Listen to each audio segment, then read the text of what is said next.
하더니 불수레와 불말들이 두 사람을 갈라놓고 엘리야가 해오리 바람으로 하늘로 올라가더라. 엘리사가 보고 소리 지르되 내 아버지여 내 아버지여 이스라엘의 병거와 그 마병이여 하더니 다시 보이지 아니하는지라. 이 엘리사가 자기의 옷을 잡아 둘로 찢고. 아멘 아멘. 네, 이게 PPT가 안 왔나 봐요. 제가 보는 게 아마. 제가 오늘 말씀 제목이 복받을 인생입니다. 우리 한번 옆에 사람하고 인사를 한번 해보도록 하겠습니다. 당신은 복받을 인생입니다. 네, 아멘 아멘 아멘. 복받을 인생입니다. 두 사람이 길을 가며 말하더니 불수레와 불말들이 두 사람을 갈라놓고 엘리야가 해오리 바람으로 하늘로 올라가더라. 엘리사가 보고 소리 지르되 내 아버지여 내 아버지여 이스라엘의 병거와 그 마병이여 하더니 다시 보이지 아니하는지라. 이 엘리사가 자기 옷을 잡아 둘로 찢고. 이제 오늘 우리가 의뢰받을 말씀인데요, 오늘 하나님이 우리에게 주실 양식의 말씀입니다. 이 말씀 속에 하나님께서 오늘을 살아갈 하나님의 양식이 있는 거죠. 하나님께서 이 말씀을 통해서 내게 하시고자 하시는 말씀이 있는 거죠. 엘리야와 엘리사를 통해서 복받을 인생이 어떤 인생인가, 이 시간 은혜 받기를 원합니다. 엘리야 그 뜻이 어떤 뜻이냐면 나의 하나님은 여호와시다, 이런 뜻입니다. 엘리야가 나의 하나님은 여호와시다. 조금 의역하면 여호와만이 나의 하나님이시다, 이런 뜻이에요. 여호와만이 나의 하나님이다. 엘리사가 어떤 뜻이냐면 이제 엘리 라마 사박다니, 엘리가 이제 나의 하나님이라는 거잖아요. 사가 이제 에샤 뭐 이런 그 구원하시다.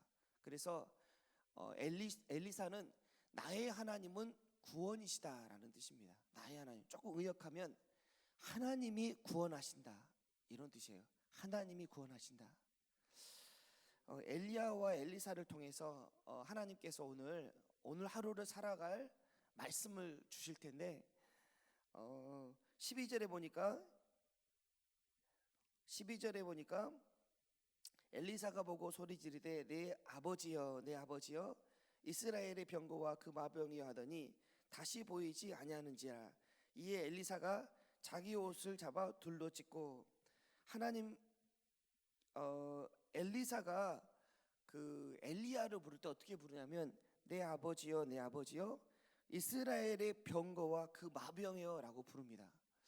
이스라엘의 병거와 그 마병이여. 병거가 뭡니까? 마병이 뭡니까? 이제 병거, 싸우는 도구죠. 고대 국가에서 병거와 마병은 가장 강력한 무기입니다. 싸움터에서 이 병거와 그 마병은 어떤 걸 승리를 상징하는 거예요. 승리. 병거가 출동하고 마병이 등장하면 그 국가가 이기는 거죠. 그 국가가 강력한 무기이고 승리를 상징합니다. 근데 엘리사가 엘리야를 부를 때 어떻게 부르냐면 이스라엘의 병거와 그 마병이요. 당신을 통해서 하나님이 이스라엘을 구원하십니다. 당신을 보면 당신을 통해서 이스라엘의 구원을 보았습니다라고 말하고 있는 거예요. 하나님께서 엘리야를 사용하신 거죠. 그걸 지금 엘리사의 입을 통해서 고백하신 겁니다. 하나님은 우리가 잘 알잖아요. 갈멜살에서 엘리야가 바알 선지자 450명과 혼자 싸웁니다. 그래서 하나님의 능력과 하나님의 역사, 하나님의 구원과 하나님의 승리하심을 보여주시죠. 하나님께서 엘리야를 사용하셨습니다. 하나님은 반드시 역사하시는 분입니다. 하나님 반드시 승리하시는 분이십니다. 근데 하나님은 누군가를 사용하세요. 하나님은 반드시 역사하시고 하나님은 반드시 승리하시는데 하나님은 누군가를 사용하십니다. 하나님께서 모세를 세우시고 세례 요한을 세우시고 하나님이 사용하실 사람을 오늘도 찾고 있습니다. 하나님은 오늘도 찾고 있어요. 나는 역사할 텐데, 나는 승리할 텐데, 내가 누구를 통해서 승리할고, 내가 누구를 통해서 나의 능력을 보일고, 하나님은 오늘도 찾고 계신 거예요.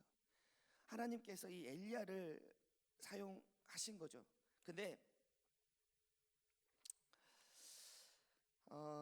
엘리사가 이 엘리야를, 근데 하나님께서 이제 엘리야 시대 때 하나님께서 특별히 엘리야를 통해서 하나님께서 하나님의 역사를 보여주셨는데, 이제 엘리야가 이제 지금 오늘 상황이 오늘 우리가 읽은 말씀이 엘리야가 하늘로 승천하게 된 겁니다.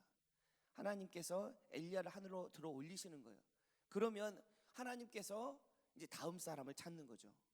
하나님께서 그러면 나의 역사는 이루어질 텐데, 나는 나의 역사를 이룰 텐데, 나는 누구를 통해서 나의 역사를 이룰고, 누구를 통해서 나의 승리를 보일고, 누구를 통해서 나의 복이 드러나도록, 나의 영광이 드러나도록 할 것인가, 사람을 찾고 있는 겁니다. 근데 이제 엘리사에게 그 복이 임했습니다. 결론부터 이야기하면 엘리사에게 그 복이 임했습니다. 하나님께서 엘리야에게 임했던 성령의 능력이 엘리사에게 임한 거예요. 복받을 인생이죠. 복받은 인생이죠. 복받을 인생이고 복받은 인생이죠. 복받은 인생의 고백, 복받을 인생의 고백이 어떤 고백인지 오늘 말씀을 통해서 살펴보고자 합니다. 그래서 하나님, 그 복이 내게 있게 하옵소서.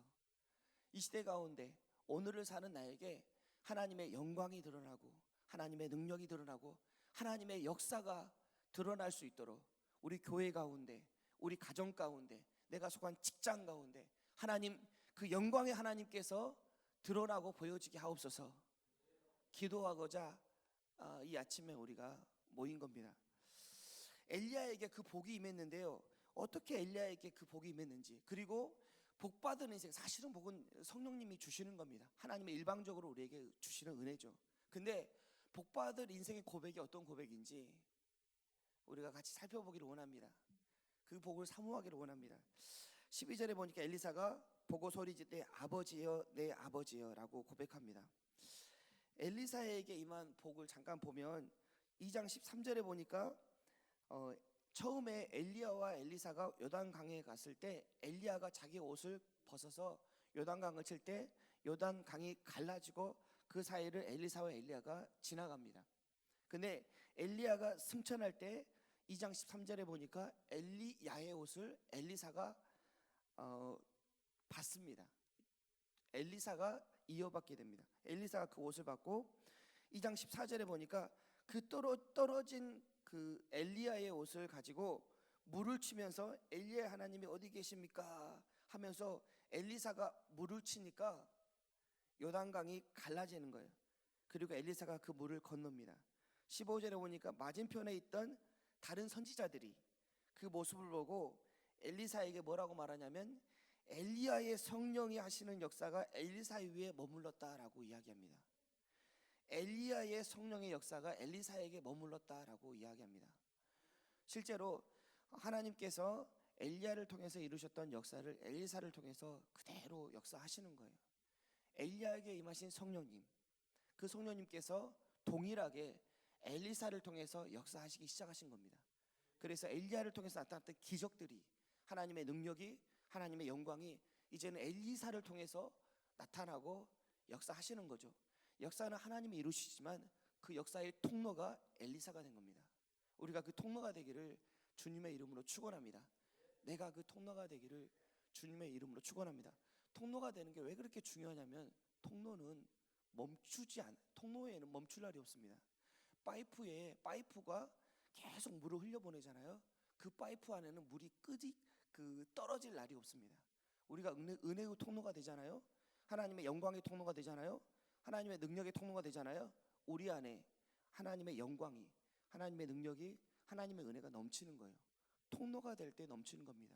도구가 될 때, 나를 통해서 하나님의 역사가 흘러갈 때 내 안에 하나님의 영광과 하나님의 충만하심과 하나님의 은혜와 하나님의 모든 좋은 것들이 끊이질 않은 거예요.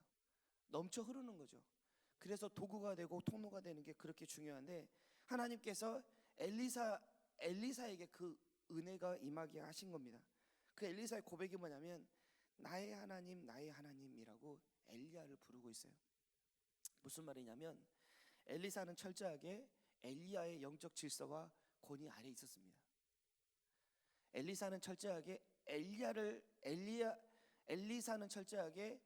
엘리야를 통해서 하나님을 본 거예요. 그래서 그 엘리야를 나의 아버지, 나의 아버지라고 고백하고 있습니다. 하나님의 축복이 어떻게 오는가? 하나님의 축복은 옆으로 안 오더라고요. 하나님의 축복은 위로부터 아래로 흐릅니다. 부모가 자녀를 축복할 때 하나님의 축복이 흘러내립니다. 하나님의 축복은 물이 위에서 아래로 흐르듯이 이렇게 위에서 아래로 흐르더라고요. 위에서 아래로. 왜냐하면 축복이 하늘에서 오니까 그런 것 같아요. 축복의 출발점이 하늘이니까. 하나님이 세우신 권위를 통해서, 질서를 통해서 그 축복의 물줄기가 흘러내린다는 거죠. 근데 엘리사는 축복받은 인생이었는데 복받은 인생이 왜 그랬냐면 엘리야를 나의 아버지로 고백한 거예요. 이거는 자기가 할 수 있는 게 아닙니다. 제자들이 많았죠. 제자들이 많았는데 엘리야를 아버지로 고백하게 된 것은 일방적인 하나님의 은혜입니다. 일방적인 하나님의 은혜. 하나님께서 엘리사에게 복주기 위한 거죠. 오늘 여러분들이 할렐루야. 오늘 여러분들이 하나님을 아버지라고 고백한다면 복받은 인생입니다. 복받은 인생이에요. 여러분이 한 겁니까? 아버지라고 고백한 게? 성령님이 일방적으로 누가 지나가는 아저씨한테 아버지라고 고백할 수 있어요? 아버지한테 아버지라고 고백하는 거죠. 그 고백이 나의 고백입니까? 성령님이 내게 고백하게 하신 거죠. 복받은 인생은 고백합니다. 하나님은 나의 아버지가 되십니다. 오늘 기도할 적에 하나님 아버지 한번 기도해 보세요. 아버지가 도와주시지 않겠어요? 아버지가 자녀의 부르짖는 소리를 그냥 보고 계시겠어요? 응답하시죠. 붙잡으시죠. 그래, 내가 여기 있다. 그래, 걱정하지 말아라. 내가 다 알고 있다. 하나님이 말씀하시는 거예요. 내 아버지, 내 아버지. 복받을 인생입니다. 그 고백이 나의 고백이 아니기 때문입니다. 엘리사에게 그 복이 임한 거예요. 하나님이 주시는 복의 통로가 어떻게 오는가? 위로부터 흐릅니다. 하나님이 주신 권위에 순종할 때, 하나님이 주신 질서 속에 있을 때 그 복이 흘러내리는 거예요. 우리가 주일 예배 때 말씀에 은혜 받은 것처럼 하나님의 복이 어떻게 오냐면 교회를 통해서 옵니다. 하나님께서 교회를 세우시고 그 머리에 예수님을 두셨어요. 그의 몸된 우리, 하나님께서 우리가 교회에 붙어 있을 때, 우리가 교회를 사모하고 교회의 영광을 구하고 교회를 사랑할 때 하나님께서 예수님의 몸된 교회를 축복하시는 거예요. 교회를 통해서 복이 흘러가게 하시는 겁니다. 특별히 하나님께서 담임 목사님을 세우셨습니다. 각 기관의 사역자들을 세우셨어요. 부족하더라도 하나님이 세우신 질서와 권위 속에서 존경하고 또 그 아래 있을 때 하나님께서 그 복을 흘려 보내주시는 겁니다. 하나님이 교회의 복을 흘려 보내주시는 거예요. 얼마나 중요한지 몰라요. 하나님은 복 주기를 원하시는데 그 파이프를 그렇게 연결해 놓으신 거예요. 그게 왜 그렇게 했느냐? 하나님은 질서의 하나님이고 그 권위를 누가 세우셨냐면 하나님이 세우셨기 때문입니다. 하나님께서 그렇게 하실 수밖에 없는 거죠. 두 번째로 하나님께서 어떻게 복을 주시는가? 가정을 통해서 복을 주십니다. 그래서 가정은 부모님을 통해서 복이 오는 거예요. 부모님의 축복 기도는 놀랍습니다. 부모님이 안수하고 매일 아이를 기도할 때 그 복이 계속 흘러가는 거예요.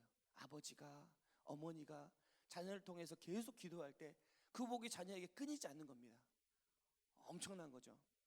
특별히 가장을 통해서, 아버지가 가장이면 아버지를 통해서, 어머니가 가장이면 어머니를 통해서 하나님의 세운 질서 속에서 그 축복이 계속 자녀에게 흘려 보내는 거예요. 남편들 또 아버지들이 힘내십시오. 남편들 아버지들이 사실은 영적인 권위가 있습니다. 하나님이 세우신 권위가 있어요. 누가 뭐래도 이건 어쩔 수가 없습니다. 아무리 부족해도 어쩔 수가 없습니다. 영적인 권위가 있어요. 그들을 존중하고 그들을 세워주고 인정해 줄 때 그들 안에 하나님의 권위가 살아나는 거죠.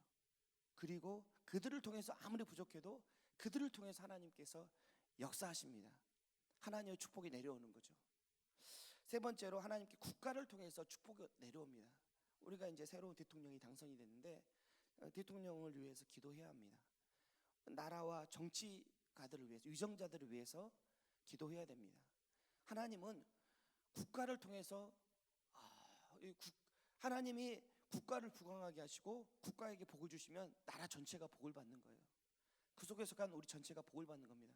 하나님이 이 나라와 이 민족을 붙잡아 주시도록 기도할 때 국가에 세우신 하나님의 위정자들을 위해서 같이 기도해야 됩니다.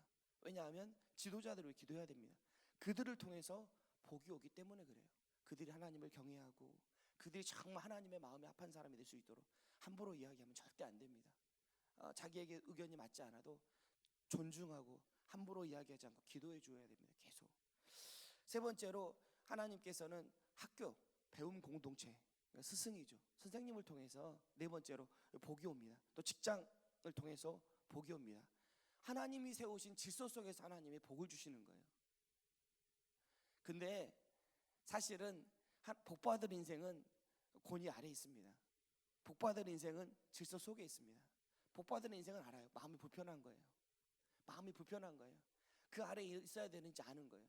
복받을 인생은 엘리사처럼 고백합니다. 나의 하나님, 나의 아버지, 나의 아버지라고 고백하는 거죠. 오늘 그 복이 여러분에게 임하길 주님의 이름으로 축복합니다.